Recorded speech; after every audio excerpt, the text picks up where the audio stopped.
بسم الله الرحمن الرحيم وبه نستعين حمده ونسلم على رسوله الكريم وبعد أعوذ بالله من الشيطان الرجيم بسم الله الرحمن الرحيم ومن الناس من يقول آمنا بالله وباليوم الآخر وما هم بمؤمنين يخادعون الله والذين آمنوا وما يخدعون إلا أنفسهم وما يشعرون في قلوبهم مرض فزادهم الله مرضا ولهم عذاب أليم بما كانوا يكذبون وإذا قيل لهم لا تفسدوا في الأرض قالوا إنما نحن مصلحون ألا إنهم هم المفسدون ولكن لا يشعرون وإذا قيل لهم آمنوا كما آمن الناس قالوا أنؤمن كما آمن السفهاء ألا إنهم هم السفهاء ولكن لا يعلمون صدق الله العلي العظيم الحمد لله رب العالمين من خلق السماوات والأرض في 6 أيام ثم استوى على العرش والصلاة والسلام على محمد رسول الله صلى الله عليه وسلم وقال نبي محترم صلى الله عليه وآله وسلم فإن خير الحديث كتاب الله وخير الحدي هدي محمد صلى الله عليه وسلم وشر الأمور محدثاتها وكل محدثة بدعة وكل بدعة ضلالة وكل ضلالة في النار رب اشرح لي صدري ويسر لي أمري واحلل عقدة من لساني يفقهوا قولي سبحانك لا علم لنا إلا ما علمتنا إنك أنت العليم الحكيم وتوب علينا إنك أنت التواب الرحيم تمام قسم کی تعریف، توصیف، بڑائی، بزرگی، حمد و ثنا، کبریائی صرف اور صرف اللہ رب العزت کے لیے لائق اور زیبا ہے کہ جو کائنات کے ذرے ذرے کا واحد مالک خالق رب ہے، اور بے شمار درود السلام ہو نبی رحمت صلی اللہ علیہ وآلہ وسلم پر کہ جن کی اطاعت اور احترام ہر کلمہ وہ مسلمان پر فرض ہے، اور بے شمار درود السلام اور سلامتی ہو ان کے پاک اہل بیت پر، ان کے اصحاب پر اور تمام صالحین بندوں پر۔ محترم حضرات، اللہ رب العزت کے فضل و کرم سے الحمدللہ مسلسل کئی ہفتوں سے درس کا سلسلہ جاری ہے، اور بلا ناغہ الحمدللہ ہم نے قرآن شریف کی تمام جتنی بھی آیتیں ہم نے پڑھی اس کے ترجمے اور تفسیر کو سمجھنے کی کوشش کی۔ اب تک الحمدللہ پہلی سورۃ الفاتحہ ہم نے مکمل کی، اور سورۃ البقرہ کی پہلی رکوع بھی الحمدللہ مکمل ہو چکی ہے، اور آج انشاءاللہ اس کی دوسری رکوع کی ابتدا کی جائے گی، اور گزشتہ ہفتے بھی اس کے تعلق سے چند باتیں کی گئی تھی، آج انہی باتوں کو مزید تفصیلات سے کی جائے گی، اور انشاءاللہ آگے کے آیتوں کو بھی اس میں شامل کیا جائے گا۔ اللہ کے نبی صلی اللہ علیہ وسلم نے ایک نئی ریاست کی بنیاد رکھی، ایک دین جو کہ کتابوں میں تھا، اب اس کو پریکٹیکلی لانے کی باری آ گئی تھی، اسے زندگی میں لانے کی بات آ گئی تھی، تو اب ایک نئی چیز کی، نئی گورنمنٹ کی بنیاد رکھی جا رہی تھی ریاست مدینہ کے نام سے۔ ظاہر سی بات ہے، جب کسی بھی جگہ ایک نیا گورنمنٹ اسٹیبلشڈ ہوتا ہے یا ایک نیا دین آتا ہے، ایک نیا تنظیم، ایک نئے قوانین آتے ہیں، تو جو اس کا بانی ہوتا ہے اس سے اس بات کا علم ہونا بہت ضروری ہوتا ہے کہ جن لوگوں کے ساتھ وہ ڈیل کر رہے ہیں وہ لوگ کون ہیں اور کس قسم کے ہیں۔ ظاہر سی بات ہے، اگر میں وہاں سے یہاں پہ یعنی مٹیا برج سے بج میں آ رہا ہوں درس دینے، تو میرے لیے یہ بہت ضروری ہے جاننا کہ یہاں کے لوگ کیسے ہیں، ان کے مزاج کیسا ہے، یہ کس قسم کے مزاج کے مالک ہے، کس طرح کے ان کے طور طریقے ہیں، تاکہ اسی کی بنیاد پہ میں باتیں کر سکوں اور اسی کی بنیاد پہ لوگوں کے ساتھ تعلقات قائم کر سکوں۔ تو چونکہ اللہ کے نبی صلی اللہ علیہ وسلم کو ایک انٹرنیشنل پاور سے ٹکرانا تھا اس دور کے، آپ سمجھ لیں کیسر اور کسریٰ سے، تو اس کے لیے آپ کو ایک جو بنیاد ہوتا ہے ریاست کی وہ بہت ہی مضبوط رکھنی تھی۔ وعلیکم السلام۔ تو اللہ تبارک و تعالیٰ نے اس صورت کے اندر مکمل اور تفصیلی طور پہ ان باتوں کو بیان کیا کہ ایک ریاست کی بنیاد، اس کے قوانین اور اس کی پوری تنظیم، جو اس کا نظام ہے وہ کیسا ہونا چاہیے، وہ اس صورت میں بیان کیا گیا۔ اور اللہ تبارک و تعالیٰ نے باقی چیزوں کو ثانیہ درجہ دیا، یعنی دوسرا درجہ دیا کہ اس میں قوانین کیسے ہونے چاہیے، اس میں کیسے قاعدے ہونے چاہیے، لوگوں کے ساتھ کیا سلوک، یہ سب ثانیہ درجہ ہے۔ اللہ کے نبی صلی اللہ علیہ وسلم کو جو شروعات کیا اللہ تعالیٰ نے، وہ انفارمیشن کے ساتھ شروعات کی، اور یہ بتانا اسٹارٹ کیا کہ آپ کے ساتھ جو لوگ ہیں آپ کے ارد گرد وہ کس قسم کے ہیں۔ تو جو شروعات کی اللہ تبارک و تعالیٰ نے، وہ اللہ کے نبی صلی اللہ علیہ وسلم کو یہ بتایا کہ حقیقی طور پہ آپ کے صحابی کون ہیں، یعنی جو لوگ آپ کے نام پہ مر مٹنے کو تیار ہے، آپ کی باتوں کو کلام آخر سمجھتے ہیں، اور آپ کی عزت ان کے لیے ان کی جان سے بڑھ کر ہے، تو ان کے اوصاف کیا ہے پہلے 5 آیتوں میں بیان کر دی گئی مومنین کی شکل میں۔ اور پھر یہ بتا دیا گیا کہ اب آپ کے مخالفین کون ہیں، جن سے آپ کو ٹکرانا ہے، جن سے آپ کو لڑنا ہے۔ تو چونکہ پھر آپ وہاں پہ بھی یہ نہ سمجھنے لگیں کہ ابھی بھی تبلیغ کا معاملہ جاری رکھنا ہے، تو ان چیزوں کو کاٹتے ہوئے اللہ تبارک و تعالیٰ نے ڈائریکٹ کافرین کا تعارف کروا دیا 2 ہی آیتوں میں، کہ ان کو سمجھائے نہ سمجھائے، یہ ایمان لانے والے نہیں۔ 2 گروہ کا ذکر ہو گیا۔ اب تیسرے گروہ کا ذکر اللہ تبارک و تعالیٰ نے کیا، یہ بتاتے ہوئے اور تفصیل سے بتاتے ہوئے، کیونکہ جب میں نے بتایا تھا کہ آپ جب بھی تاریخ اٹھا کر پڑھیں گے، مضبوط سے مضبوط قوم، جو طاقتور قوم گزری ہے زمانے میں، بہت بڑے بڑے آپ دیکھیں گے اتنے بڑے بڑے امپائرز تھے، ڈائنیسٹیز تھی، وہ ختم ہو گئی۔ تو اس کے پیچھے جب آپ اس کا تاریخ پڑھیں گے تو پتہ چلے گا کہ ان کے پیچھے اس قوم کے منافقین کا ہاتھ تھا۔ یعنی یہ منافقین، یہ منافق لوگ اس قدر ذلیل اور اس قدر برے ہوتے ہیں کہ کسی قوم کے زوال آنے میں، کسی قوم کے ختم ہونے میں ان کا بہت بڑا ہاتھ ہوتا ہے۔ اب مسلمانوں ریاستوں کو بھی دیکھ لیں، جب مسلمانوں کی جو بڑی بڑی ریاستیں پہلے اللہ کے نبی صلی اللہ علیہ وسلم نے قائم کی، پھر ان پہ زوال آیا، پھر ایک اور عروج آیا، تتاریوں نے اسلام قبول کیا، پھر ان پہ زوال آیا، پھر ایک عروج آیا۔ تو جس طرح سے عروج اور زوال آ رہا ہے، تو اس کا جب سبب آپ تلاش کریں گے تو پتہ چلے گا کہیں نہ کہیں اس کے پیچھے منافقین کا بہت بڑا ہاتھ ہے۔ اب سوال یہ اٹھتا ہے کہ یہ منافق کون ہیں، کتنے قسم کے ہیں، ان کے اوصاف کیا ہے، انہی تفصیلات کو بیان کرے گا سورۃ البقرہ کی آگے کی آیتیں۔ جیسے کہ میں نے کہا تھا، یہ آیت نمبر 8 ہے، جس میں اللہ تبارک و تعالیٰ نے کہا اللہ کے نبی صلی اللہ علیہ وسلم کو بتاتے ہوئے، وَمِنَ النَّاسِ مَن يَقُولُ آمَنَّا بِاللَّهِ وَبِالْيَوْمِ الْآخِرِ وَمَا هُمْ بِمُؤْمِنِينَ، کہ آپ کے پاس کچھ لوگ آتے ہیں اور کہتے ہیں کہ ہم اللہ پہ ایمان رکھتے ہیں، آخرت پہ ایمان رکھتے ہیں، اور ہم ایمان والوں میں سے ہیں، مومنین میں سے ہیں۔ يُخَادِعُونَ اللَّهَ وَالَّذِينَ آمَنُوا وَمَا يَخْدَعُونَ إِلَّا أَنفُسَهُمْ وَمَا يَشْعُرُونَ، اور وہ یہ سوچتے ہیں، وہ اللہ کو دھوکہ دینے کی کوشش کرتے ہیں، حالانکہ وہ خود کو دھوکہ دے رہے ہیں اور اس کا ان کو شعور نہیں ہے۔ اللہ تبارک و تعالیٰ نے پہلے اوصاف کیا بتائے کہ وہ لوگ اللہ کے نبی صلی اللہ علیہ وسلم کے پاس جو آ رہے ہیں، اور آنے کے بعد یہ کہتے ہیں، جب اللہ نے یہ لفظ کا دو استعمال کیا نا کہ ہم آخرت پہ ایمان رکھتے ہیں، اللہ پہ ایمان رکھتے ہیں، اس کا مطلب ہے کہ وہ لوگ اس چیز کو بڑھ چڑھ کے بولنے والوں میں سے ہیں۔ آج کے زمانے میں بھی آپ دیکھیں گے بڑھ چڑھ کے بولنے والے، جن کے دل میں پوری طرح سے آپ کے نفاق ہوتا ہے، جن کے دل میں پوری طرح سے انکاریت ہوتی ہے کہ وہ مانتے نہیں ہیں، آپ ان کی پریکٹیکل زندگی سے پتہ کر سکتے ہیں، لیکن ان کی زبان جو ہے ہمیشہ دعوے دار ہوتی ہے۔ جیسے آپ دیکھ لیں ہمارے محلے میں سب سے جھوٹا آدمی ہر بات میں یہی بولتا ہے، ہم جھوٹ نہیں بولتے۔ سب سے بڑا چغل خور انسان کا پہچان یہی ہے، وہ یہ کہتا ہے کہ میں جو بولتا ہوں منہ پہ بولتا، پیٹھ پیچھے کچھ نہیں۔ تو یہ ہوتا ہے کہ جو انسان ایکچوئل میں لائف میں بہت کرتا رہتا ہے، وہ ہر بار اپنے زبان سے یہ ثابت کرنے کی کوشش کرتا ہے کہ میں وہ نہیں ہوں۔ تو وہ پہلا اوصاف اللہ تعالیٰ نے بتا دیا کہ یہ بہت دعوے دار ہے۔ باقی صحابیوں کو اگر آپ زندگی اٹھا کر دیکھیں، بڑے سے بڑے صحابی آپ جہاں سے دیکھ لیں کہ حضرت عمر رضی اللہ تعالیٰ، ان سے بڑا کسی کا ایگزامپل نہیں۔ ان کے بارے میں بھی آپ پڑھیں گے کہ ایک بار انہوں نے زور سے اللہ کے نبی صلی اللہ علیہ وسلم کے پاس سامنے کچھ بات کر دی، تو قرآن سے آیت اتر گئی، یا ایھا الذین آمنوا لا ترفعوا اصواتکم فوق صوت النبی، اے ایمان والو اللہ کے نبی کی آواز سے اپنی آواز کو بلند مت کرو، ہے نا؟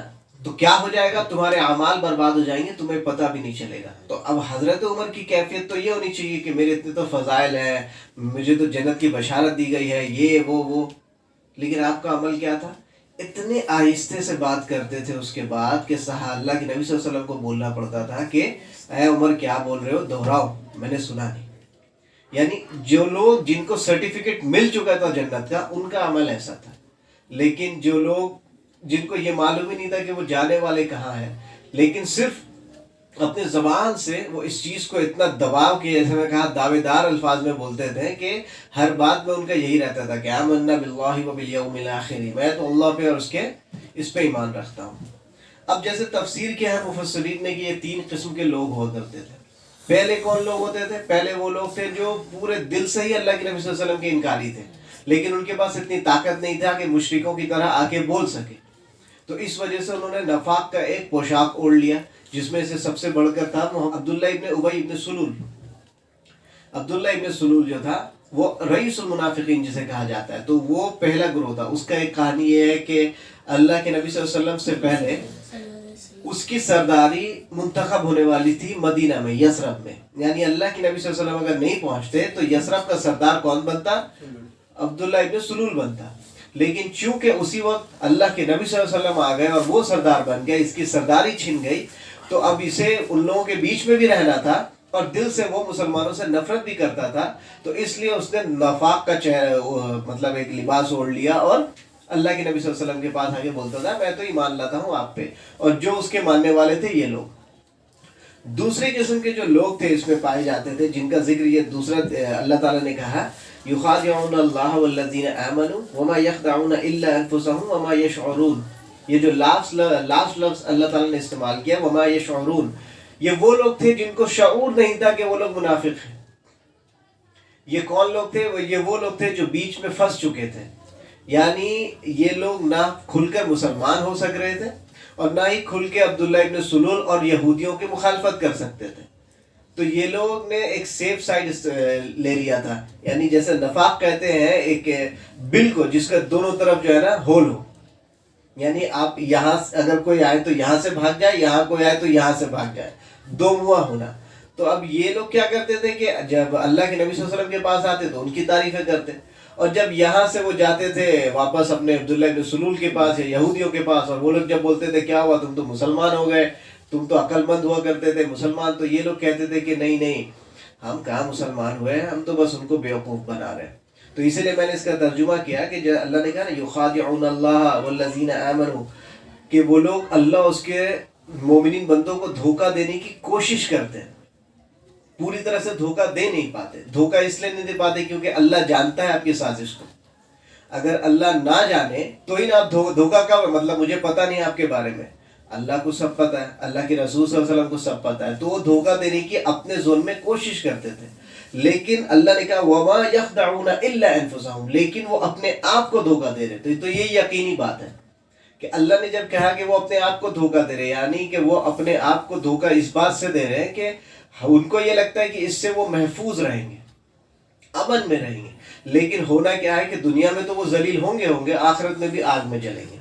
تو پھر اللہ نے کہا وما یشعرون، لیکن اس کا ان لوگوں کو شعور نہیں ہے۔ اب ان لوگوں کے اندر ایک کیفیت تھی، انہی لوگوں کے اندر وہ کیفیت کیا تھی کہ اب اللہ کے نبی صلی اللہ علیہ وسلم کی جبریت کے ڈر سے، یعنی ان کا جو کنٹرول آ گیا، ان کا پاور آ گیا، اس ڈر سے مسلمان تو ہو گئے، لیکن اب ان کا معاملہ یہ تھا کہ یہ کھل کے اللہ کے نبی کے مہاجرین صحابی اور جو بڑے انصار میں سے تھے ان کی طرح ہو نہیں سکتے تھے۔ اس کا معنی یہ تھا کہ جب عام مطلب جنگ جیت لی جاتی اور مال غنیمت لایا جاتا، انعام لایا جاتا، یا اسلام کا آسان عمل ہوا کرتا، تو اس میں بڑھ چڑھ کے حصہ لیا کرتے تھے، لیکن جب بھی کسی امتحان کی گھڑی آتی، جنگ لڑنے کی بات آتی، یا پھر اب آپ کو اپنے عمل سے کوئی چیز ثابت کرنی ہے، اللہ کے نبی صلی اللہ علیہ وسلم کا حکم آ گیا، تو اب جان کے ساتھ، مال کے ساتھ، ہر چیز کے ساتھ حاضر ہونا ہے۔ اب یہاں پہ وہ رونا روتے تھے، وہ یہاں پہ آ کے کہتے تھے کہ یہ کیا طریقہ ہے بھائی، اب آرام سے رہو نا، مسئلہ کیا ہے، آپ کو ایک جگہ تو مل گیا، سکون سے اپنا نماز روزہ کرو، ختم رہو، کیا ضرورت ہے لڑنے کا؟ ارے ہاتھ میں اسلحہ نہیں ہے لڑنے کے لیے، آپ نکل جا رہے ہو، 313 ہو۔ ایسے لوگ جنہوں نے زندگی بھر جو ہے بکریاں چرایا، جنہوں نے تلوار چلانا تو دور پکڑا تک نہیں ہے، اب ایسے لوگ چلے جا رہے ہیں ہزار ماہر سپاہیوں سے لڑنے کے لیے، یہ تو بے وقوفی ہے ان کے زون میں، یہ تو بے وقوفی ہے، ایسا نہیں کرنا چاہیے۔ اپنے بچوں کو دیکھو، اپنے بال والوں کو دیکھو، یعنی وہ مہاجرین کو یہ بتانے کی کوشش کرتے تھے کہ تم لوگ بے وقوف ہو، کہ تم لوگ اپنے گھر کو، اپنے بچوں کو، اپنی بیوی کو چھوڑ کر یہاں پہ آ گئے اللہ کے نبی صلی اللہ علیہ وسلم کے ساتھ۔ ٹھیک ہے مسلمان ہو گئے، چاہے اچھی بات ہے نماز روزہ کرو، یہ کیا ضرورت ہے جنگ لڑنے کی، باہر نکلنے کی، یہ سب کرنے، یہ سب بات کہتے تھے۔ اور جب مال غنیمت کی اگر مسلمان جنگ جیت کے آ جاتے تو پھر غنیمت میں سب سے پہلے پائے جاتے۔ تو اللہ تعالیٰ نے کہا کہ یہ دھوکہ دینے کی کوشش کرے، ان کو شعور نہیں ہے۔ فی قلوبہم مرض، ان کے دلوں میں مرض تھا۔ کس چیز کا مرض تھا؟ انہی نفاق کا مرض تھا۔ فزادہم اللہ مرضا، تو اللہ تعالیٰ نے کیا کیا؟ ان کے مرض کو بڑھا دیا۔ ان کے دل میں جو یہ خدشہ تھی کہ ہم سیف زون میں ہیں، اللہ تعالیٰ نے بڑھا دیا۔ اور اللہ کی یہ فطرت میں ایک فطرت ہے، اللہ تبارک و تعالیٰ جبریت کے ساتھ کچھ نہیں کرتا۔ اگر آپ مسجد کی طرف جائیں گے تو اللہ موڑ کے آپ کو مطلب شراب خانے کی طرف نہیں کر دے گا، اور اگر آپ شراب خانے کی طرف جائیں گے تو اللہ تعالیٰ موڑ کے آپ کو مسجد کی طرف نہیں کر دے گا۔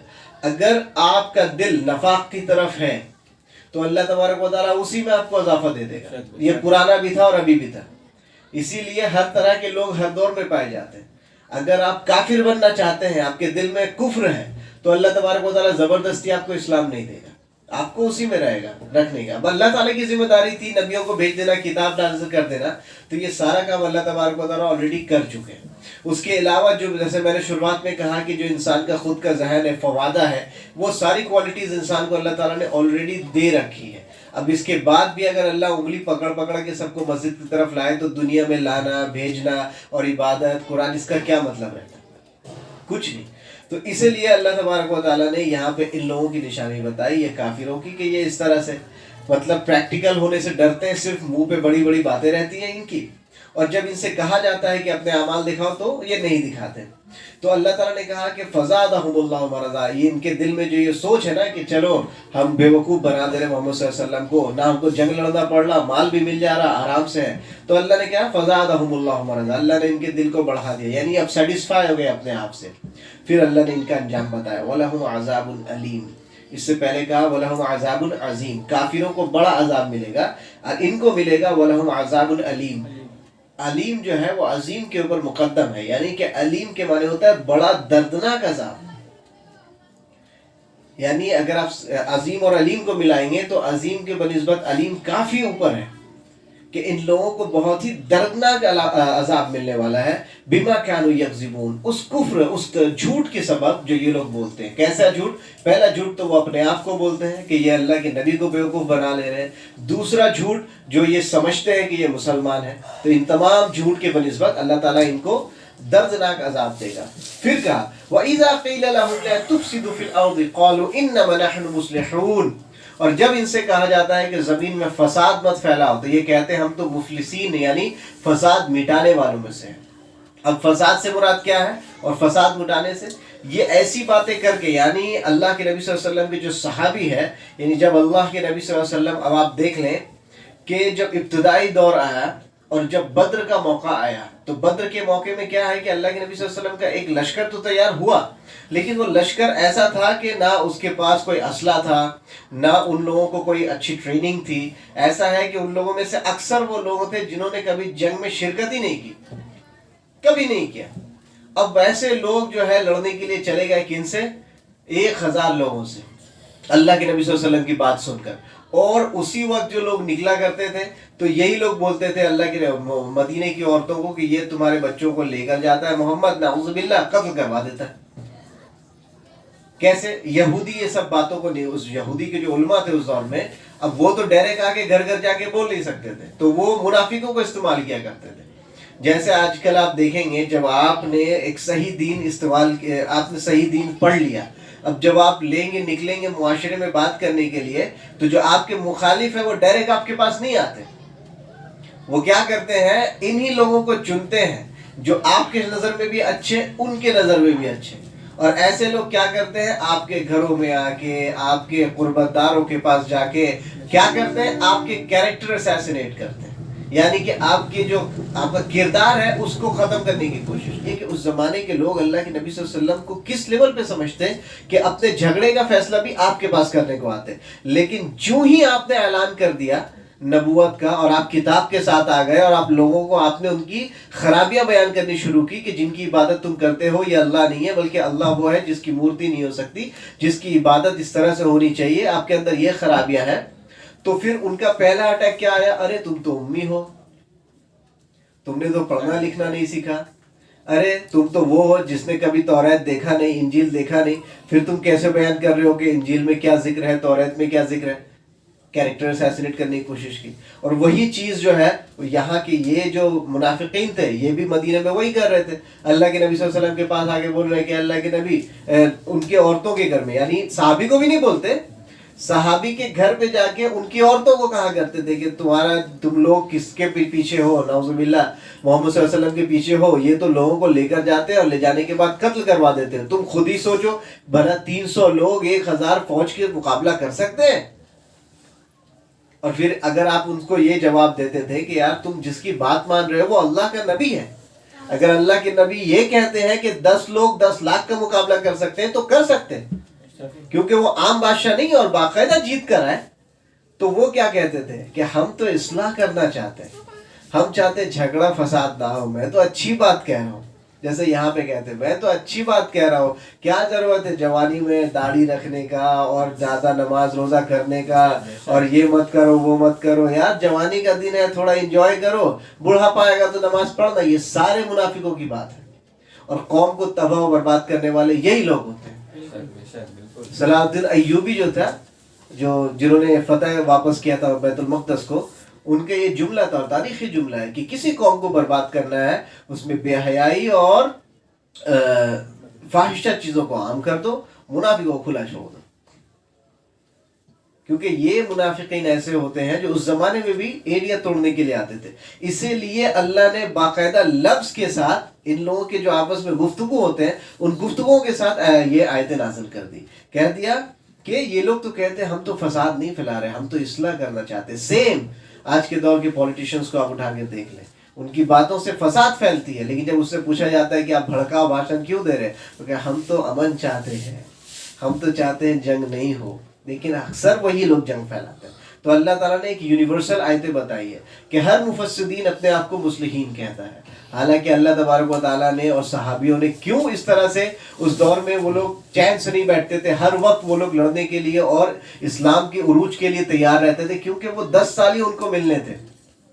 10 سال میں اتنا بڑا ریاست قائم کرنا تھا جو کہ دنیا کی سب سے بڑی ریاست قیصر و کسریٰ کو ختم کر سکے. تو اس کے لیے سکون سے بیٹھنا سستی نہیں چاہیے تھا، اس کے لیے متحرک ہونا چاہیے تھا، اس کے لیے قابل ایمان چاہیے تھا. اور ایمان ایسا کہ 313 لوگ 1000 فوجیوں سے لڑ گئے کہ وہ شعر جو علامہ اقبال کا ہے نا کہ کافر ہے تو شمشیر پہ کرتا ہے بھروسہ اور مومن ہے تو بے تیغ بھی لڑتے ہیں سپاہی.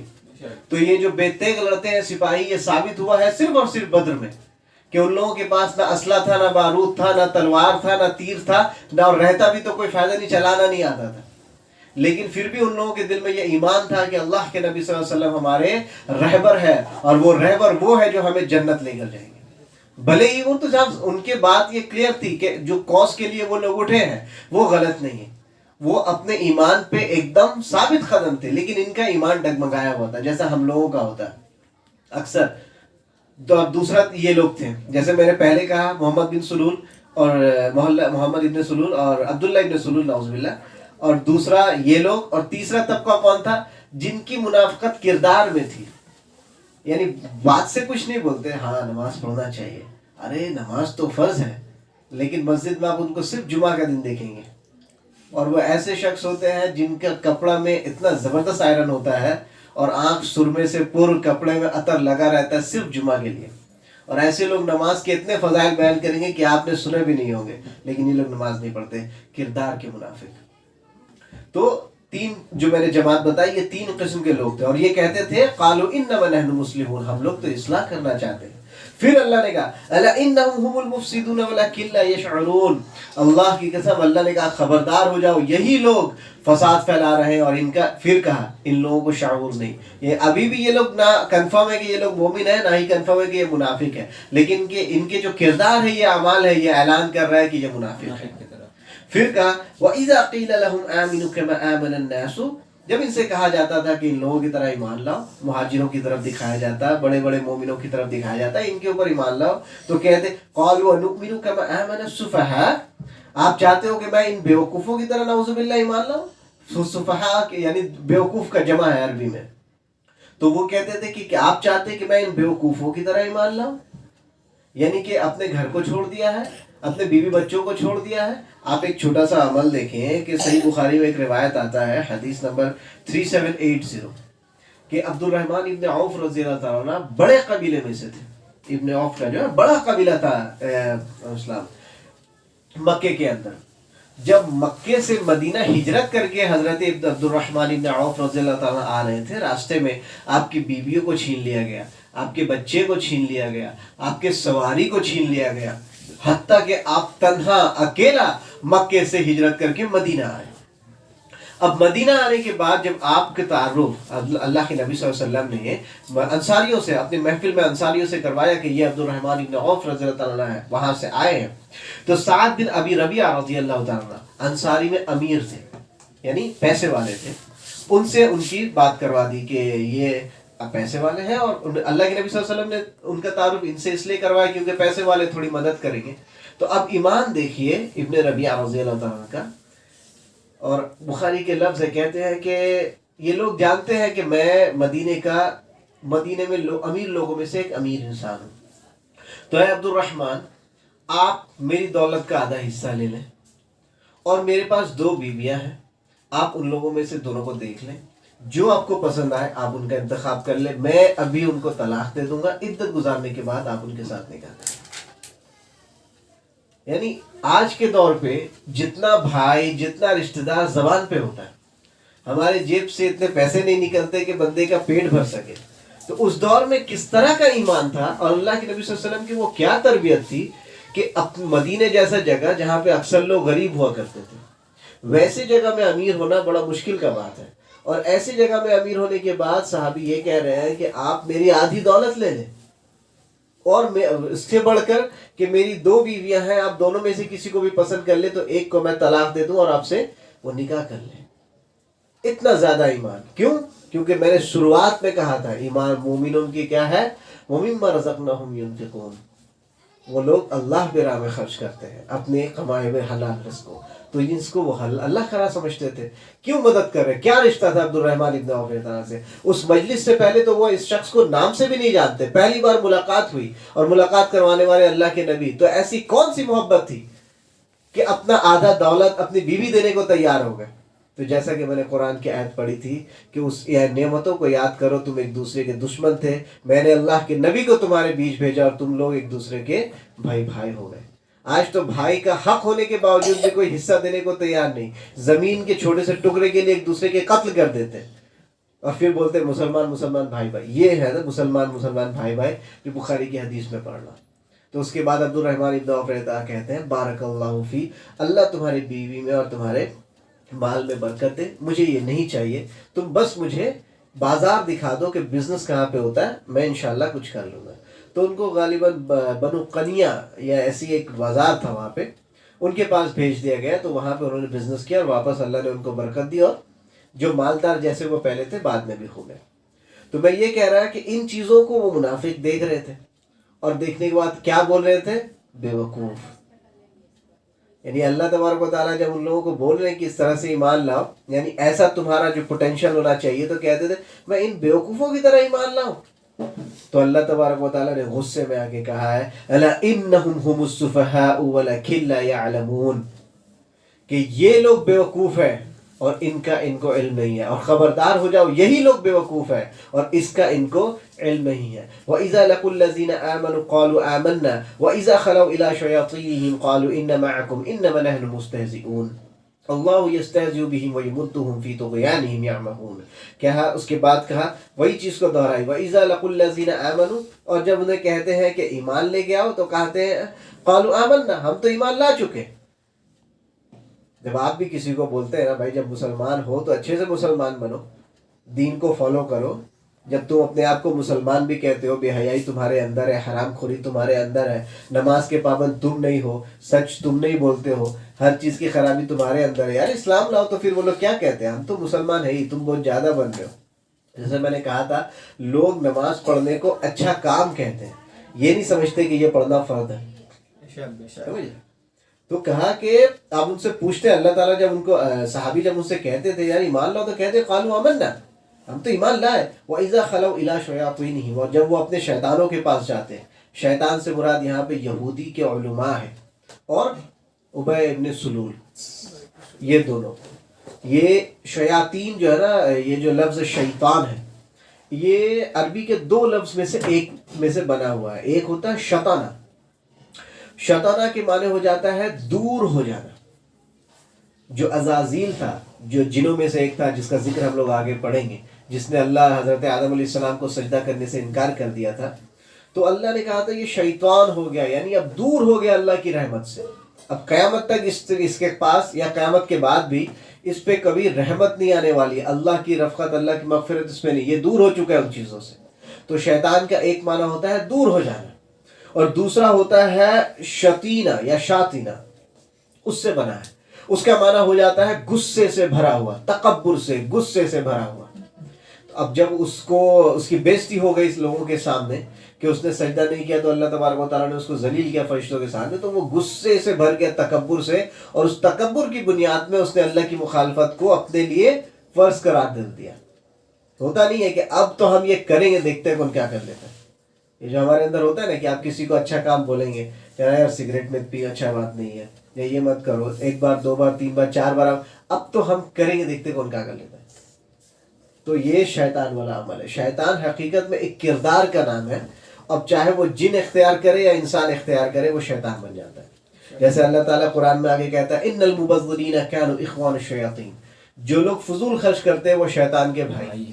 تو اس کا مطلب ہے کہ ایک کردار ہے جو اس طرح سے، جیسے امین احسن اصلاحی صاحب جنہوں نے تدبر القرآن لکھا ہے، انہوں نے ان تمام آیتوں کو لکھنے کے بعد یہ لکھتے ہیں اس کی تفسیر میں کہ یہ ساری چیزیں اللہ تعالیٰ نام سے بتا سکتا تھا، یہ کافر، یہ مومن، یہ اللہ تعالیٰ نے کردار کو بڑی تفصیل سے بیان کر دیا کہ اب یہ کردار جس میں بھی پائے جائے، چاہے وہ تمہارے دوست ہو یا دشمن، قریب والے ہو یا دور والے ہو، وہ سارے کے سارے، اب نہ کوئی مومن، نہ کوئی کافر، نہ کوئی منافق، یہ لوگ نہ ہی نسب کی بنیاد پہ پائے جائیں گے، نہ ہی نسل کی بنیاد پہ پائے جائیں گے، نہ ہی قبیلے کی بنیاد پہ پائے جائیں گے، نہ ہی قوم کی بنیاد پہ پائے جائیں گے. یہ صرف کردار کی بنیاد پہ.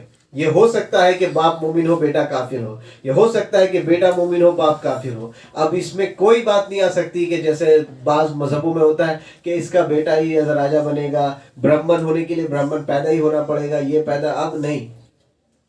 اب یہ ساری باتیں آپ کی کردار، آپ کے عمل طے کریں گے کہ آپ کیا ہے. اگر آپ مومن والے اوصاف آپ کے اندر ہے تو ہی آپ مومن ہیں، ورنہ چیختے مر جائے گے کہ میرا نسل اس سے ملتا، اس سے ملتا، کوئی فرق نہیں پڑنے والا. تو یہاں پہ اللہ تعالیٰ نے ان لوگوں کو کہا وَإِذَا خَلَوْا إِلَىٰ شَيَاطِينِهِمْ، جب یہ اپنے شیطان کے پاس جاتے ہیں اور وہ لوگ ان سے پوچھتے ہیں کیا ہوا، مسلمان ہو گئے. آج کل بہت زیادہ دیکھ رہے ہیں محمد صلی اللہ علیہ وسلم کی مجلس میں ادھر ہی بیٹھ رہے، ادھر ہی لوگوں سے مل رہے ہو، تو کہتے ہیں قَالُوا إِنَّ مَعَكُمْ، ہم تو آپ کے ساتھ ہیں. ڈر. إِنَّمَا نَحْنُ مُسْتَهْزِئُونَ، ہم تو ان لوگوں کو بیوقوف بناتے ہیں. جیسا میں نے کہا ان لوگوں کا ذہن میں ہے نا کہ ہم تو ان کو بیوقوف بناتے ہیں.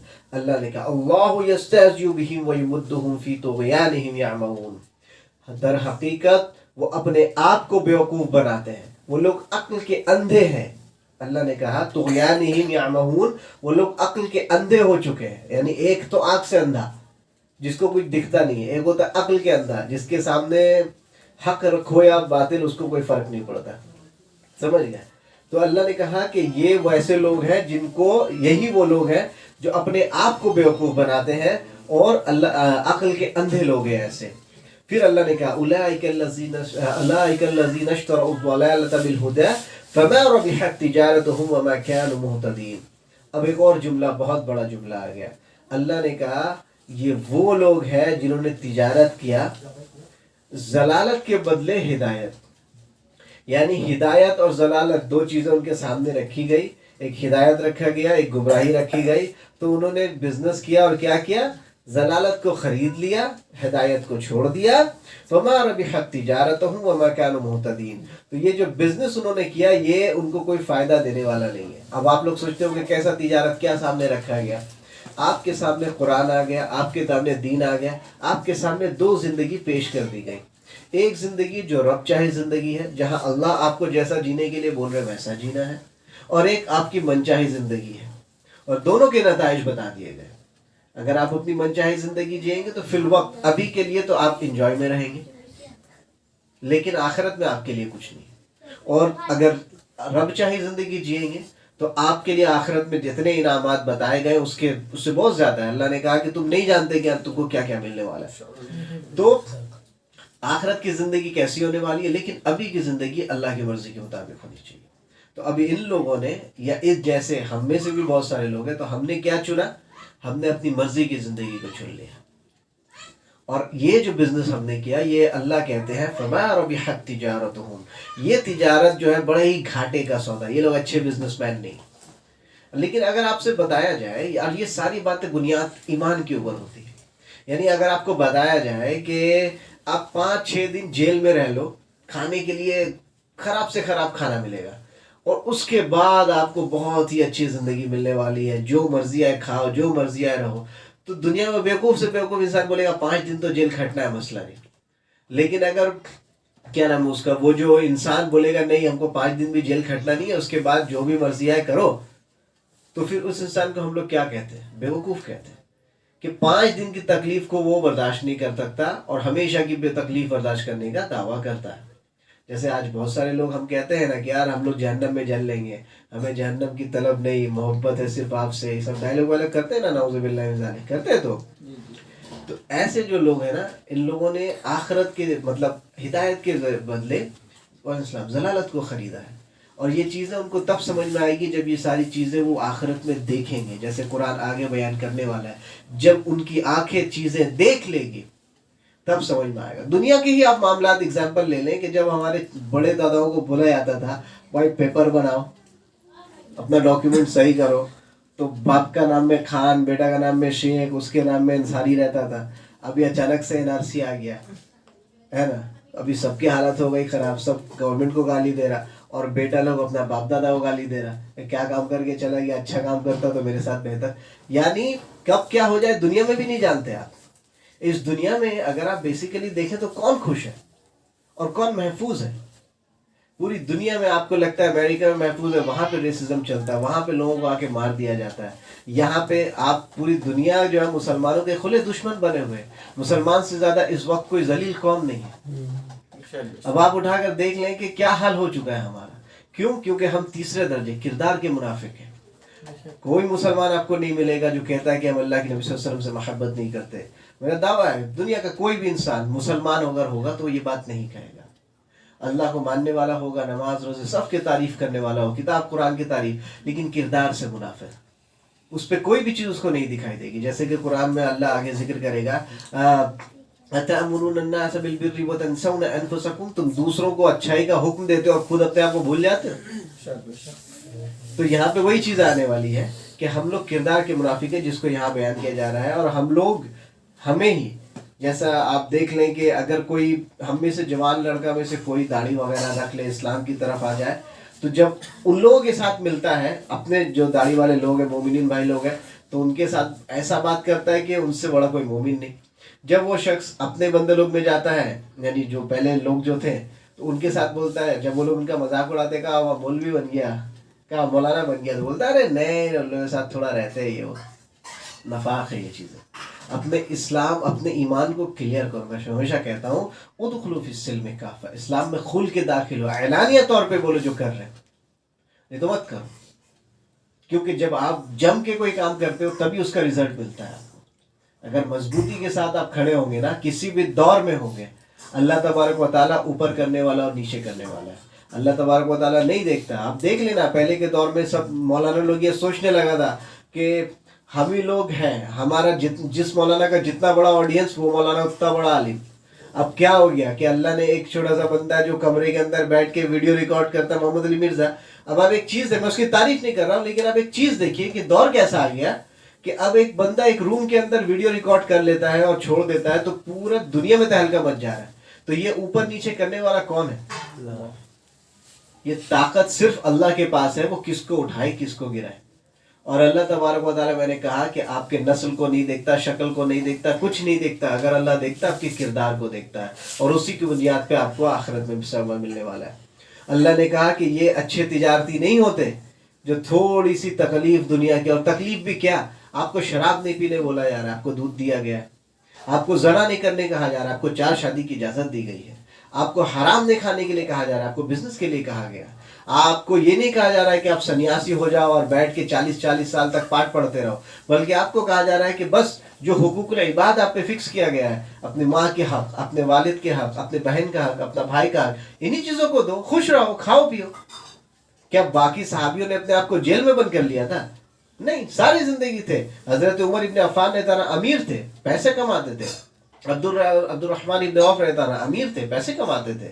تو ان لوگوں نے جو طریقہ ہے زندگی گزارنے کا اللہ کے حساب سے چن لیا تھا، تو اللہ نے اپنے حساب سے ان کو دنیا میں بھی کامیاب کیا اور آخرت میں بھی کامیاب کیا۔ اور ہم لوگ جو اپنا تھوڑا عقل کا دخل کرتے ہیں اور اس کے بعد ضلالت خرید لیتے ہیں ہدایت کے ذریعے، ہدایت کے بدلے، تو اللہ نے کہا یہ لوگ اچھے بزنس نہیں، نہ ہی ان کو ہدایت ملنے والی۔ مثلهم كمثل الذي استوقد نارا فلما اضاءت ما حوله ذهب الله بنورهم وتركهم في ظلمات لا يبصرون ثم بكم عمي فهم لا يرجعون۔ اللہ تعالیٰ نے ان لوگوں کے بارے میں بتایا کہ ان کی مثال اس شخص کی سی ہے جس نے آگ جلائی، بس آس پاس کی چیزیں روشنی میں آئی ہی تھی کہ اللہ نے ان کے نور کو لے گیا اور اللہ اندھیرے میں چھوڑ دیا جو نہیں دیکھتے۔ یعنی مثال کے طور پہ آپ سمجھ لیجیے بہت زیادہ اندھیرا تھا، جب اندھیرا تھا تو انسان کی آنکھیں تھی لیکن دیکھنا چاہے بھی تو نہیں دیکھ سکتی تھی اندھیرے کی وجہ سے۔ اب جب روشنی آ گئی تو روشنی اس طرح روشن ہوئی تو اب اس وقت وہی دیکھ سکتا تھا، یعنی روشنی اس طرح روشن ہوئی کہ کچھ لوگوں نے اپنے آنکھوں کو اندھا کر دیا اور اس روشنی کو دیکھ نہیں سکے۔ یعنی کہ اس کی مثال ایسی ہے کہ اللہ کے نبی صلی اللہ علیہ وسلم جب آئے نہیں تھے، اللہ کے نبی صلی اللہ علیہ وسلم جب آئے نہیں تھے تو چاہے مشرکین مکہ ہو چاہے یہودی ہو، یہ سارے لوگ گن گاتے تھے کہ جب میرا آخری نبی آئے گا نا تو وہ یہ چیزیں لے کر آئے گا، یہ باتیں لے کر آئے گا، اور ہم لوگ اس طرح سے واپس فتوحات کرنے لگیں گے، دنیا میں قابض ہو جائیں گے، بڑی بڑی باتیں کرتا تھا۔ وہ ایسی کتاب لے کر آئیں گے جن پہ ہدایت بھری ہوگی، جیسے قرآن میں کہا ہے نا الذین آتینہم الکتاب یعرفونہ کما یعرفون ابناءہم۔ اے نبی، ہم نے آپ سے پہلے جن لوگوں پہ کتاب نازل کی وہ آپ کو ایسا جانتے ہیں جیسے اپنے بچے کو جانتے ہیں۔ تو وہ لوگ سب باتیں گنگاتے رہتے تھے کہ آنے والا ہے آنے والا ہے، یعنی اندھیرے میں تھے، اس وقت آگ نہیں تھی۔ لیکن جب آ گئے اللہ کے نبی صلی اللہ علیہ وسلم، ساری چیزیں جو وہ لوگ بولتے تھے وہ سامنے ہونے لگا، تو اب وہ لوگ پہلے اندھیرے کی وجہ سے نہیں دیکھ سکتے تھے، اب روشنی اتنی زیادہ ہوئی کہ ان کی کردار کی وجہ سے اللہ نے ان کی آنکھوں کو اندھا کر دیا، اب وہ دیکھ بھی نہیں سکتے۔ یعنی اس دور کے بدترین لوگوں کے بارے میں ذکر کیا جا رہا ہے جنہوں نے اپنے زمانے میں آقا محمد صلی اللہ علیہ وسلم کو دیکھا اور دیکھنے کے بعد بھی ان پہ ایمان نہیں لیا، نہ چاہے وہ مکے میں ہو چاہے وہ مدینے میں ہو۔ ان لوگوں کو آپ کیا کہیں گے؟ اندھا ہی کہیں گے نا۔ یعنی آپ میں سے ہر شخص کیا کہے گا کہ جن کی باتیں سن کے، جن کے صرف ذکر ہم نے سنا ہے 1400 سال کے بعد، اور ان کے لیے ہر مسلمان مرنے مارنے کو تیار ہے، تو جب سامنے لوگ دیکھ رہے ہیں اور ان سے لڑ رہے ہیں نعوذ باللہ من ذالک، تو اس سے زیادہ بدتر کون ہو سکتا ہے؟ پھر اللہ تعالیٰ نے کہا ثم بکم عمی فہم لا یرجعون، وہ بہرے گونگے اور اندھے ہیں، یہاں ان کو ہدایت دیکھ سکتے ہیں، نہ ہدایت بول سکتے ہیں، نہ ہدایت سن سکتے ہیں، اور کہا پس وہ نہیں لوٹتے، یعنی کہ اب جو ہے وہ واپس ہدایت کی طرف نہیں آنے والے۔ جیسے میں نے ایک دم شروع میں جو کافروں کا ذکر کیا تھا جو کفر کے اوپر اڑ جاتے ہیں، ان لوگوں کے بارے میں یہ ہے کہ اب وہ لوگ چاہ کے بھی واپس اللہ کی طرف لوٹ نہیں سکتے، یعنی ہدایت کی طرف لوٹ نہیں سکتے۔ تو اللہ تبارک و تعالیٰ نے ان لوگوں کو اتنی بڑا سزائیں کیوں دی؟ اسی وجہ سے دی کیونکہ ان لوگوں کے پاس ہدایت بھی آ گئی، ان لوگوں کو بات سمجھ میں آ گئی کہ اللہ کے نبی صلی اللہ علیہ وسلم کون ہے، کیا ہے، کون سی دعوت آپ کے سامنے آنے والی ہے، لیکن اس کے بعد بھی وہ لوگ اڑ گئے۔ کیوں؟ تکبر کی بنیاد پہ، نسب کی بنیاد پہ کہ نہیں نبی تو آیا ٹھیک ہے لیکن وہ ہمارے میں سے آنا چاہیے۔ کسی کی یہ ہے کہ نہیں پڑھا لکھا ہونا چاہیے، کچھ لوگ بولتے تھے کہ نہیں اللہ کے نبی صلی اللہ علیہ وسلم جو پڑھے لکھے نہیں ہیں، امی ہے، ان کے اوپر کیسی کتاب آ سکتی ہے؟ یہودی کہتے تھے نہیں سارے نبی ہم میں سے آئے، آخری نبی دوسرے میں سے کیسے آ سکتے ہیں؟ تو یہ تکبر، یہ تعصب، ان چیزوں کی بنیاد پہ انہوں نے اپنے آپ کو ایسا اندھا کیا کہ اللہ تبارک و تعالیٰ نے کہا اب تم ایسے ہی مرو، کہ اب جو ہے تم لوٹنے والے نہیں۔ آج کے بھی دور میں آپ دیکھ لیں کہ جو بڑے بڑے لوگ ہیں جو کافروں کے سربراہ اور یہودیوں اور منافقوں کے سربراہ ہوتے ہیں، وہ اسی قسم کے کھچر قسم کے انسان ہوتے ہیں کہ ان کو ہدایت کی بہتر ترین بات بتا دیں لیکن ان کو کوئی فرق نہیں پڑنے والا۔ اور ایسے لوگ علماء میں بھی پائے جاتے ہیں اور رہبر میں بھی پائے جاتے ہیں۔ علماء کو دیکھ لیں، کتاب سے، قرآن سے بڑی بہتر کتاب کون ہو سکتی ہے؟ یعنی میں اگر کتاب لکھوں یا میں بیان کرنے کی کوشش کروں تو 1000 غلطیاں پائی جائیں گی میرے بیان میں، میرے پڑھنے پہ، لیکن اگر کوئی کتاب غلطی سے پاک ہے تو وہ قرآن کریم۔ تو ایسی کتاب کو پڑھنے کے بعد بھی بڑے بڑے علماء کیسے گمراہ ہیں؟ ایسی کتاب کو پڑھنے کے بعد بھی کوئی کیسے مان سکتا ہے کہ اور کوئی بھی نبی آنے والا ہے؟ ایسی کتاب پڑھنے کے بعد کوئی کیسے ایمان رکھ سکتا ہے کہ قانون سازی، ایمان، شریعت سازی کا اختیار کسی اور کو بھی ہے؟ کیسے کر سکتا ہے؟ یہی ہے کہ اللہ، ان کے کردار ایسے ہیں کہ انہوں نے کبھی بھی خلوص نیت کے ساتھ قرآن کو نہیں پڑھا۔ ان کو اس کو پڑھنے، اس کی تحقیق، اور بہت فصیح بلیغ عربی جاننے والا، عین ایک دم حلق سے نکالنے والے اس قسم کے لوگ آپ کو ملیں گے، لیکن ان لوگوں نے اسی لیے پڑھا تاکہ دنیا میں دکھا سکیں کہ ہم بہت بڑے رفقا ہیں، عالم ہیں، یہ ہے وہ ہے، لیکن اس چیز کو انہوں نے خلوص دل اور اپنی رہبری کے لیے نہیں پڑھا۔ اگر پڑھتے تو اللہ تعالیٰ ان کو ہدایت دیتا۔ چونکہ وہ لوگ ایسے اڑ جاتے ہیں، خود بھی گمراہ ہوتے ہیں، لوگوں کو گمراہ بھی کرتے ہیں، تو بطور سزا اللہ تعالیٰ نے دیا کہ دنیا میں بھی اب وہ رجوع نہیں کر سکتے اور آخرت میں بھی رجوع نہیں کر پائیں گے۔ تو یہ آیت نمبر 18 یہاں پہ ختم ہوتی ہے، اور انشاءاللہ تعالیٰ آئندہ درس میں اس کے بعد ابھی اور یہ انہی منافقوں کی جو بیانات ہے وہ چلے گی انشاءاللہ، اور پھر کچھ دیر کے بعد پھر سے خالص یہودیوں کا ذکر انشاءاللہ سورۃ البقرہ میں شروع ہوگا۔ تو اسی کے ساتھ یہاں پہ میں اپنی بات کو ختم کرتا ہوں، اور اللہ تبارک و تعالیٰ سے دعا کرتا ہوں جو حق بات میں نے کہی ہے اسے ہمارے دلوں میں راسخ فرما دے، اور جو غلط بات میرے زبان سے نکل گئی ہو اسے ہمارے دلوں سے معاف فرما دے، ہمیں جب تک زندہ رکھے، اسلام پہ زندہ رکھے، ہمارا خاتمہ ایمان کی حالت میں کرے، اور ہم سب کو صراط المستقیم میں گامزن رکھے۔ وآخر دعوانا ان الحمد للہ رب العالمین۔